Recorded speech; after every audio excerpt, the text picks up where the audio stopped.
This is episode 564 of the Rio Grande Foundation's Tipping Point, New Mexico. I'm Paul Gessing. And I'm Wally Drangmeister. I'm president of the Rio Grande Foundation, New Mexico's free market think tank. You can find out more about the foundation at riograndefoundation.org.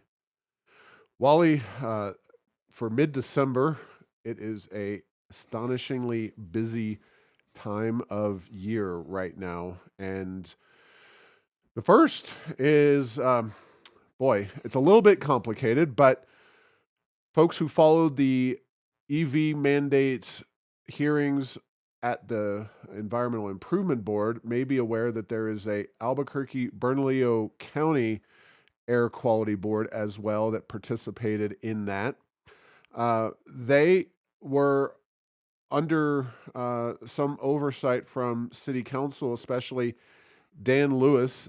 Councilor Lewis had introduced legislation before City Council because of concerns about their being unaccountable and not having open meetings and just a lot of important issues relating to this local board.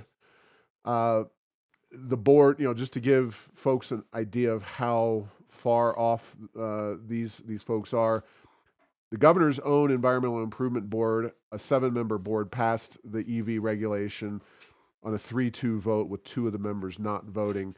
The Albuquerque board passed it 7-0 very enthusiastically. And then there was concern about a social justice related air quality act that would have resulted in significant challenges for air quality permits. UNM and Kirtland's Air Force Base also expressed concerns about this proposed law. Councilor Lewis got his proposed reform / abolishment of the existing board, which really wasn't abolishment. It was just kind of a reform of the board, passed by a 5-4 vote of City Council. There was some optimism, not among me and probably you, but there was some optimism that Mayor Keller would sign the 5-4 repeal. He did not. Then there was a repeal effort undertaken at City Council. That repeal effort wound up picking up enough councilors to overturn the mayor's veto. And now we have a situation where the Air Quality Board is illegally, in my opinion, it seems, they shouldn't be meeting anymore, but they are under the sway of their attorney, extreme leftist Antoinette Cedillo Lopez, the state senator and the attorney for the Albuquerque Air Quality Board, which again gives you an impression of where these people are coming from. The Albuquerque Journal had a scathing opinion piece or editorial piece, calling the board's actions appalling insubordination, calling on Mayor Keller to rein them in. Mayor Keller subsequently posted on social media via the X platform. So the KOB TV had this. Earlier this week, the Albuquerque City Council voted to disband the Air Quality Control Board, but it's fighting back, which is obviously a very positive spin on things, unfortunately, from KOB. And then Keller jumps in on social media. Not surprising, this is what happens when council steps out of line to take action against a joint board rather than trying to work toward an actual productive outcome. Now, at least the Albuquerque people on that board have zero authority and zero power absent what they get from City Council. So City Council is ultimately responsible. They are the lawmakers of the city. And this, we could all go back to the weak mayor concept, but we'll just leave it there and say, this is what a constitutional crisis really looks like, especially in local government. Yes, Paul. And, I can, 2 perspectives on this. One, so this is a constitutional crisis and these people are dangerous and they need to basically have the police not let them meet, at least on city property. The other thing is that legally, based on the City Council, their action, they have all of the formal power as a group of friends getting together for coffee at a local coffee shop. They can pretend that they're a board, but they are not any longer. But so this is a very interesting one. So I don't know. The words of the Copacabana, they're still there, but they're not aboard anymore. But they don't seem to have gotten the message. Yeah, and this is a developing issue. We will be following this very closely. Uh, I fail to see how this board can continue operating legally, and also behind closed doors. They had a meeting just this morning in which they changed the meeting schedule, which is contrary to Open Meetings Act. They also went into an executive session immediately. We posted about this on Errors of Enchantment. So stay tuned. It is a very fraught situation. Unfortunately, the mayor seems to have taken the side of the rogue board members. But this is right up there with among the reasons we at the Rio Grande Foundation are so skeptical of these unelected boards, because they can and do operate in undemocratic, non-transparent ways. And if they are carrying out the will of the politicians, or at least some group of politicians, in this case, the mayor and a handful on city council, then they will be given a lot of leeway. And unfortunately, that seems to be what is happening right now. So Keller, unfortunately, proving his lack of leadership and principle with regard to just who has the power to govern in the city of Albuquerque. So quite a disaster, quite a debacle unfolding here.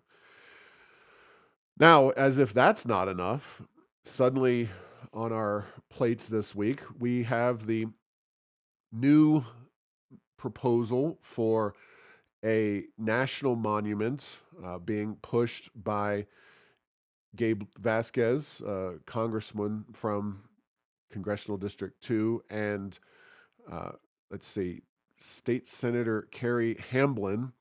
They have proposed a 245,000 acre national monument in the Florida mountains and other areas around Deming, mostly to the south.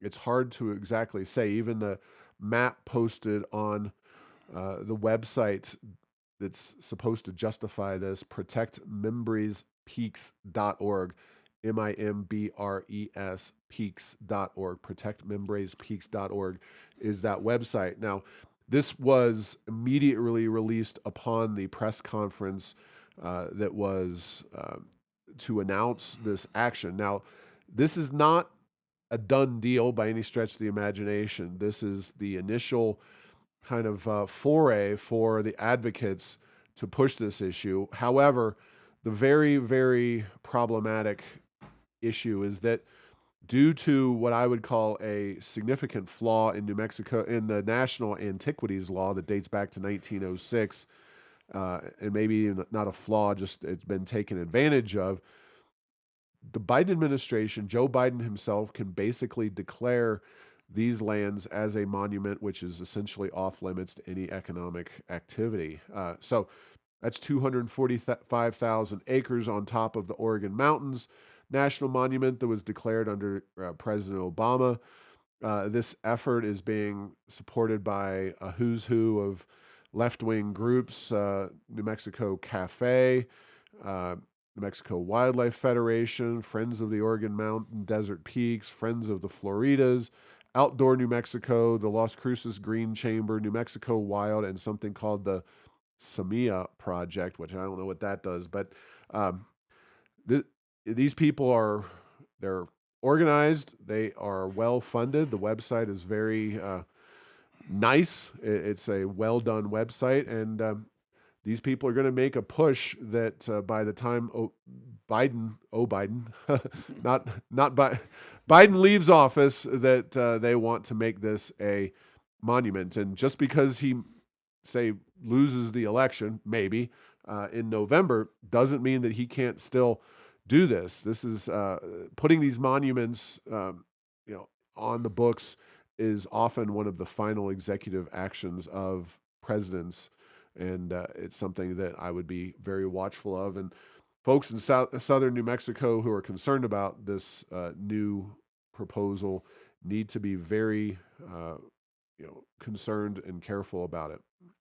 Yeah, Paul. Growing up in Silver City, I'm familiar a bit with that part of the country, and a couple of things. First of all, this is not the quote members peaks, quote unquote. These are separate peaks. They're all pretty far from each other. Mm-hmm. They're Cook's Peak.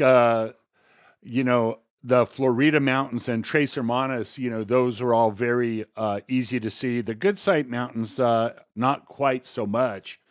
But, it's one of those things. Most of them are Bureau of Land Management land already. And, they have protections. Uh, I think that what would it do is that any cattle that are operating, any other activities that are going on those lands under, the kind of multi-use approach would not be there. And the other issue that we've seen a bit in the Oregon Mountains, although not necessarily as much under the Biden administration, when it comes to immigration enforcement, which I'm not sure there is any of that anywhere, but it also creates difficult access for law enforcement, particularly the Tres Hermanas, which is right on the Mexican border, as well as the Florida Mountains. So you can kind of traipse through skirt through the edges of both of those and basically get most of the way to Interstate 10 without possibly encountering any law enforcement of any kind, Border Patrol or others. So there are issues with this. And yeah, you were right. The website is a pretty slick one. It's pretty, and if their maps are accurate, it's an awful lot of land to take in to the National Monument System. Yeah, exactly. Um, PED, the New Mexico Public Education Department, announced their budget request. Remember, we had discussed a month or so ago, because they're on different schedules, the various agencies in Santa Fe already requested their budgets for the upcoming legislative session. PED would like to humbly request a $5.1 billion budget during the upcoming session. That is a massive, massive growth, a 21% year over year increase. And I put together a handy dandy chart showing that PED budgets were $2.9 billion, $2.99 billion. This is 2008, 2009. Over time, they increased so that by 2020, they were $3.22 billion. Now, remember, New Mexico is also seeing an outflow of students, and the number of kids enrolled in New Mexico public schools has dropped fairly significantly over the recent years. But those budgets started to go directly upward. 2021, 3.46 billion. 22, 3.36, 3.91 in 2023, 4.18 in 2024, and then, if adopted, $5.1 billion in 2025, which is the fiscal year they will be discussing in Santa Fe. So this session. So a massive increase in the budget there. And we talked about how differently last week the Catholic schools versus the public schools handle the lack of students, lacks of butts in the seats in terms of the education system. Well, the budgets continue to roll in because of the oil and gas money that's available. The money is flowing, and it's simply politically difficult to close schools or to repurpose them or limit the footprint at a time when you have such massive increases. So APS has seen, double-digit declines in their student population in recent years. The state of New Mexico has seen a very substantive decline, but the system will continue to march on because they have plenty of money. And it's one of many issues and challenges with reforming a clearly broken school system in New Mexico when they, right now at least, do not feel any constraints financially. Yeah, it wasn't that many years ago that $5 billion was about the total state of New Mexico budget. And Exactly. admittedly, we've had inflation, and we can talk about who's responsible for that sometime in the future.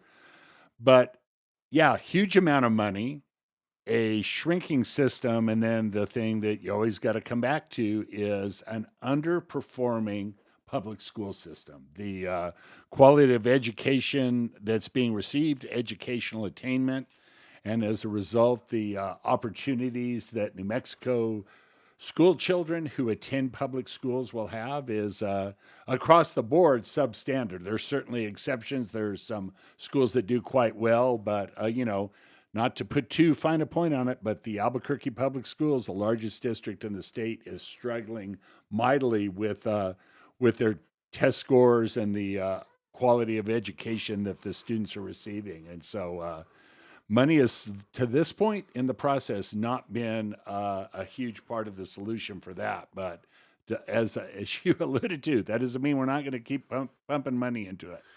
Yeah, and I put together a pretty significant post over on Airs of Enchantment about this, including the NAEP results in 2022, which found the state of New Mexico at 50 seconds, fourth grade reading, fourth grade math, eighth grade reading, eighth grade math, all very, very bottom. If Catholic schools were tested as an aggregate in the United States, they would be number one in the overall NAEP report. So there's that. Then there's the issue of New Mexico's loss of population of young people. Various news sites, data sites, including the Legislative Finance Committee, have found that New Mexico is really losing population amongst its youngest members from under 5 years old, declining by nearly 24% between 2010 and 2019.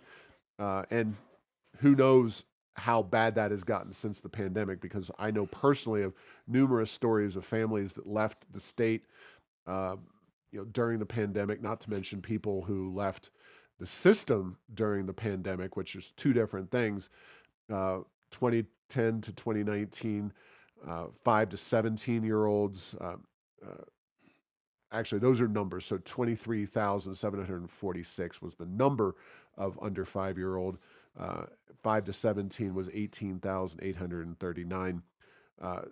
So you see those people with children leaving the state and also leaving the education system.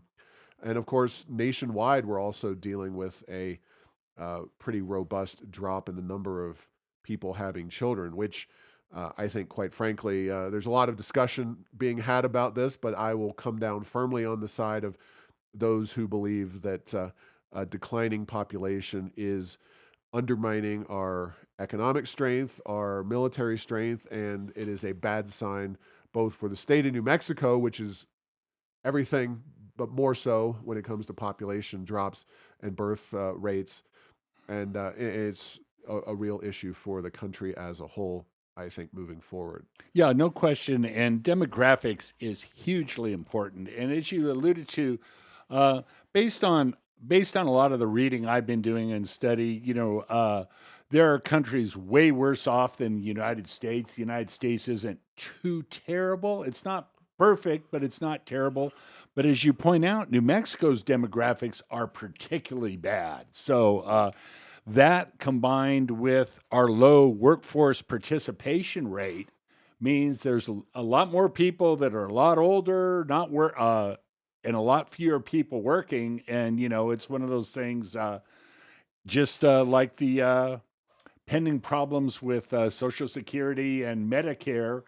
When you have very few people paying into the system and lots of people taking money out of the system, things can go bad. Now, in the meantime, just like the answer to every fiscal problem in New Mexico is oil and gas is there to save the day, but it will not be there forever and likely this size. It may be there for a while, but yes, there are issues to be addressed with regard to demographics, and don't really hear people talking too much about that in Santa Fe at this point in the program.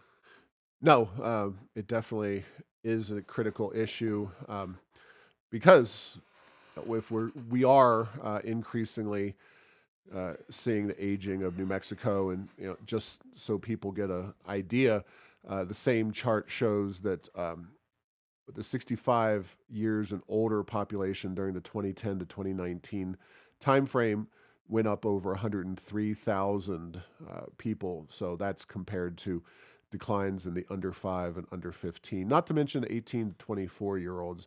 So a real issue for New Mexico that needs to be addressed. And the school system, I think, is probably a primary concern. Crime is maybe 1A, and that's for people who are inclined to have children. I don't have any magical policy prescriptions for the United States as a whole and how we can get more people, more Americans to have kids. Obviously, you can always bring in more immigrants, and that's a fraught issue for a lot of reasons, not the least of which is politics. But some real challenges there that we need to have real conversations about, but haven't really had much of, to my knowledge. More on electric vehicles. And this time, we're not talking about the vehicles themselves. We're talking about the charging stations and what the governor is going to do to push those through. Now, I had a robust conversation with Rhiannon Samuel. She is the head of the NAIOP group, National Association of Industrial Office Properties. And they are one of the groups that really pushed back in opposition to the to this particular aspect of the EV mandate. So the governor came in, really the construction industries division, the regulatory body, yet another unelected group. Now, at least you can argue that they have expertise and they are in charge of enforcing a variety of codes relating to building throughout New Mexico. So they at least have a little firmer leg to stand on, in my opinion, than the EIB, which passed the mandate, but on EV requirements. But here's the deal. So when this all hit back in September, we were told that the governor and the CID were planning a 20% mandate that apartment buildings and new construction for commercial was going to require 20% of all the spaces to be outfitted with EV charging stations. We've talked about how much that really means. Apparently, the EV charging stations that are needed will cost about $18,000 per, which is a huge investment for these parking spots and EV charging stations. But to their credit, NAIOP and others got this dialed back so that it's a 5% requirement. Still 5%, you're adding 18 grand per parking spot for new construction to the cost of that parking spot. That's a huge drain on the developers and apartment owners. 15% of the spots will have to be what's called EV capable, which means that they require a charging station capability that can be just plopped on there. Essentially, you have to have the wiring and the electrical capabilities to have a charging station available. This is about $1,600 to $1,800 per space versus $18,000. So yes, it's better, but at what point in the future do they just say, oh, now we're going to go 20% on everything? You got to install the EV charging units where they are capable.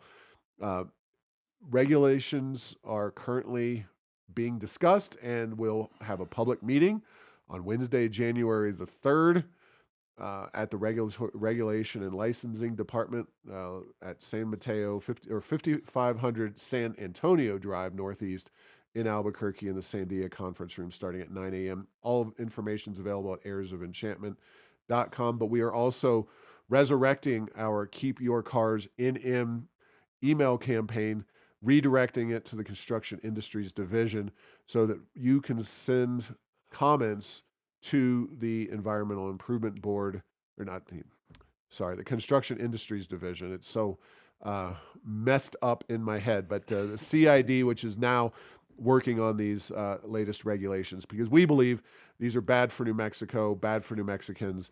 If electric vehicles are the way of the future, then consumer behavior will drive that. You don't need the government coming in and mandating parking spaces in new developments, new apartments be EV equipped or EV ready to adapt. This needs to be stopped. It's going to be tough. I don't make any bones about it. This is another board under the governor's thumb, but I think it is important to show that a majority of people in New Mexico, at least a majority of the comments, come from skeptics. So it doesn't take long. Go to keepyourcarsinm.com and please send a comment in by no later than Tuesday, January 2nd at 5 p.m. Yeah, Paul, and I think I've alluded to this before. These kind of overarching this percent everywhere. Well, it might, I'm not. Let me just say, I'll just suspend disbelief and say that maybe we ought to have something like this in place. The closest analog I can see is one of the most inefficient wastes of land and real estate, and that is handicap parking spaces, because there's always either one of two things: way too many at a place or not nearly enough. And I think this is going to set up to be much the same sort of thing. Not all businesses are the same. There are some that people aren't there very long, so you probably wouldn't be able to, or their workforce is such that, heaven forbid, they take public transportation, where at another place a whole lot more would be there. And if there were only something that could be used to allocate scarce resources that have alternative purposes, sort of like the free market, maybe we could get there a little bit more. And again, at some point, even incentives don't make a lot of sense on some of these things, but to just do these across the board, as opposed to throwing out some sort of incentive to let it happen where it's most useful and most valuable, as opposed to just everybody has to do it, not a good thing. And, it's one of those, we are now exiting, in some ways, it sort of seems to me, we're exiting for the short term anyway, the electric vehicle era, and entering the hybrid vehicle era. And maybe we may look back a few years and say, what are we have all these charging stations for? Those EVs didn't even take off. Everyone's using hybrids. That was the future after all. Yeah, very well said, Wally. I will point you to, and for a good chuckle, Trever, the cartoonist for the Albuquerque Journal. If you don't receive the journal, if you didn't see this on social media where I posted it, I'm going to hold this up in front of the camera. It is the governor riding around on a jet, a private jet, presumably. There's Dubai, looking a lot like the Emerald City there. And she, as the Wicked Witch of the West, says, surrender your SUVs, straight out of The Wizard of Oz, where it's surrender Dorothy. It even rhymes. This is maybe, in my opinion, Trever, his best work yet. Not an altogether subtle statement as to the governor's personality there, as to the Wicked Witch of the West. If you have watched The Wizard of Oz, which God, I hope you have, because it is a touchstone culturally for so many things in the United States pop culture. But boy, very well done. And yeah, the governor's acting in ways that are hypocritical and very power driven these days. And it's incredibly frustrating. And we are doing our level best to push back, but these unelected boards are not easy to push. However, I strongly encourage folks go to keepyourcarsnm.com. It takes 5 minutes, send a note, make sure that we are on the record with the Construction Industries Division, showing that average New Mexicans are aware of this and they do not support it. Yes, and if there was no doubt in my mind that Trevor is a political cartoonist genius, but this one is really up there in some of my all-time favorites of his. Yeah. All right. Well, we are going to leave things there. Thanks for listening to this week's episode. Find all episodes at tippingpointsnm.com or at the Rio Grande Foundation's YouTube channel. Subscribe to this show at Apple, Stitcher, or tell Google Home to play Tipping Point New Mexico. Thanks to Path 3 Marketing for producing this show.